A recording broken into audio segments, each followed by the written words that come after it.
You don't have to go far in metro Atlanta to find makeshift shelters, tents tucked under bridges and roadways. Yeah, you see them when you're driving in a lot of parts of the city. Across the United States, cities are dealing with the crisis of homelessness, and Athens-Clarke County is now taking a very different approach, a government-sanctioned encampment. Liza Lucas is live with us this morning to explain more about this. A very interesting idea is that other parts of the country could follow. That's right, and we have started seeing little spots of that across the country, but here in the metro, we're going to be watching it closely because this new encampment, it's similar in that people are still living outdoors in tents, but the major difference is that this site has official stamp of approval. We got an early look before the project kicks off today.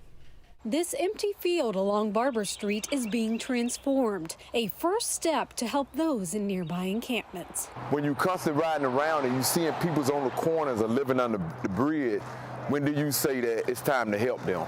Charles Hardy is head of the Athens Alliance Coalition, his team in charge of running Athens-Clarke County's first sanctioned encampment. I wanted to give it a name and give it life. We asked the homeless people, they said, why not call it First Step? The name symbolic. This transitional site of pallets will hold around 50 tents, with those voluntarily living here making a first step towards permanent housing. There are more people who are unsheltered right now than we've had in prior years. According to Athens-Clarke County Mayor Kelly Gertz, the choice to greenlight the project came down to the need, made worse by the pandemic, adding the status quo wasn't working. As we look at the scene here in Athens, is seeing a lot of people play something like hopscotch and jump around the community. So what we want to do in Athens is provide comprehensive support for the unhoused community. Project leaders say the sanctioned site will have bathrooms and showers, 24/7 security. They're going to set up their tent and whatever they want to put in there, they can. Also lockers for safe storage, plus direct access to supportive services. We want to make sure that they have all the required documentation that they would need if they were to apply for housing. If they don't have those, we got resources to get that information for them. The encampment envisioned as a stepping stone. Try to get them on their feet so they can go to that second step. Just one part of a larger plan to help those experiencing homelessness.